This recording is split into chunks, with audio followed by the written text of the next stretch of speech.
Tonight, the Middle East stands on the edge of a historic turning point. Missiles in the sky, sirens in the streets, airspace closed, leaders underground, emergency declared. Israel and the United States have launched a strike on Iran. Not a warning shot, not a symbolic move, but a coordinated, high-intensity operation that has shaken the entire region within hours. Tehran has been hit. Strategic sites have been targeted. Intelligence headquarters have reportedly been bombed. Military facilities connected to Iran's security establishment have come under fire. And according to early information, the ultimate objective may have been nothing less than Iran's top leadership. Across Israel, citizens were ordered into shelters. Across Iran, command centers activated emergency protocols. Flights were diverted mid-air. Regional airspace was sealed. Within minutes, the world's energy markets began bracing for shockwaves. But this is bigger than one night of strikes. For years, analysts warned that if direct confrontation ever erupted between Israel, the United States, and Iran, it would not remain limited. It would be fast, technological, coordinated, and potentially transformational. Tonight, that scenario appears to be unfolding in real time. Was this attack inevitable? Was diplomacy ever real or merely cover? How deep is American involvement? And most importantly, what comes next? Because if retaliation begins on a massive scale, this will not remain a localized conflict. It could redraw alliances, destabilize economies, and shift the balance of power across the Middle East. Stay with us, because in this documentary, we break down every development, every strategic calculation, and every possible consequence of what may become one of the most defining conflicts of our time. This is not just a strike. This may be the beginning of a new era. According to early reports, intelligence headquarters in Tehran were bombed. Military bases linked to the Islamic Revolutionary Guard Corps were targeted. Missiles were fired in large numbers. The skies over multiple Iranian cities lit up as explosions echoed through the region. Within minutes, emergency protocols were activated. A state of emergency was declared in Israel. Sirens sounded across cities. Citizens were ordered to move into shelters immediately. Schools were shut down. Public gatherings were canceled. Workplaces were closed. The government instructed everyone to stay indoors. At the same time, Iran declared its own state of emergency. Airspace over both nations was shut down. Commercial flights were diverted mid-air. Regional aviation routes were disrupted. The entire Middle East entered a moment of uncertainty. But the most serious revelation is this: the intended target of this strike was Iran's supreme leader. Initial information suggests that he survived the first wave of attacks and was moved to a secure underground location. However, reports indicate that multiple sites where he could have been present were struck. The attempt was deliberate. The objective was clear. And perhaps even more significant, the United States did not stand on the sidelines. This was not simply Israeli action. Indicators strongly suggest direct American participation. There was no scenario in which Washington would encourage Israel to strike and remain uninvolved. U.S. military assets were mobilized. American aircraft were deployed across the region. Intelligence coordination was active. Reports even suggest that artificial intelligence systems were used in target selection and strike coordination. This marks a new era in warfare. The attacks were not limited to Tehran. Strikes were reported in Isfahan, Qom, Karaj, and other strategic cities.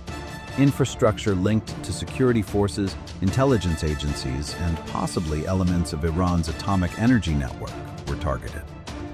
For the first time in such an escalation, a strike of this magnitude was carried out in broad daylight. This was a message, a psychological signal, a demonstration of confidence and dominance. Negotiations that were supposedly ongoing now appear to have been nothing more than cover. Diplomatic talks may have provided time to finalize operational details, to coordinate military positioning, to move assets into place. Just one day earlier, the United States announced repositioning measures in the region, and now the attack has happened. Across Israel, embassies have instructed their staff to move into protected shelters. Sirens continue to sound. Defense systems are on high alert. Military officials are underground. Leadership figures on both sides are secured in fortified locations. Iran has not yet issued a comprehensive official response. These are the initial hours. Information is fragmented. But one thing is certain. Iran cannot ignore this strike. The scale of retaliation now becomes the central question. Will Iran respond immediately? Will it target Israeli cities, American military bases in the Gulf, aircraft carriers in the Mediterranean, regional installations in Saudi Arabia, Qatar, or elsewhere? Reports indicate that American jets have rapidly arrived at multiple regional military bases. Aircraft carriers are positioned strategically. Air defense systems are active. If Iran's core command and control systems remain intact, the next phase could be far more dangerous. There are also reports that Iraq's airspace may have been used during the operation. Questions are now being raised. Which regional actors facilitated transit? Which governments were informed? Which were not? In Tel Aviv, residents are inside shelters. In Tehran, leadership figures have gone underground. In Washington, strategic calculations are underway. Approximately 30 separate strike locations have been reported so far. This suggests extensive planning and multi-layer coordination. If the initial objective was to disable Iran's capacity to respond quickly, the coming hours will reveal whether that objective was achieved. There are also suggestions that intelligence networks inside Iran may become active. Internal destabilization efforts may coincide with external pressure. Whether these reports are accurate remains unclear, but the possibility adds another layer of complexity. This is no longer a limited confrontation. This is open war. And wars of this scale do not remain confined. Energy markets will react. Stock exchanges will open under extreme pressure. Oil prices could surge. Regional alliances may be tested. Global powers will be forced to take positions. China's response will matter. Russia's response will matter. European governments will have to reassess their diplomatic stances. The Middle East now stands at a crossroads. If retaliation escalates, American aircraft carriers could become targets. US military installations across the region could face missile threats. Israeli urban centers could come under heavy fire. Airspace across the region remains unstable. Flights are cancelled or rerouted. Diplomatic missions are on lockdown. For years, analysts warned that if direct confrontation ever occurred between Israel, the United States, and Iran, it would not resemble previous skirmishes. It would be rapid, technological, and psychologically overwhelming. That scenario now appears to be unfolding. As we move forward, the key questions remain.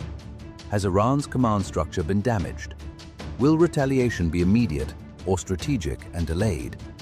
How deeply is the United States involved operationally? Will regional powers remain neutral or be drawn in? And most critically, can escalation still be contained? The world is watching in real time. This is not speculation.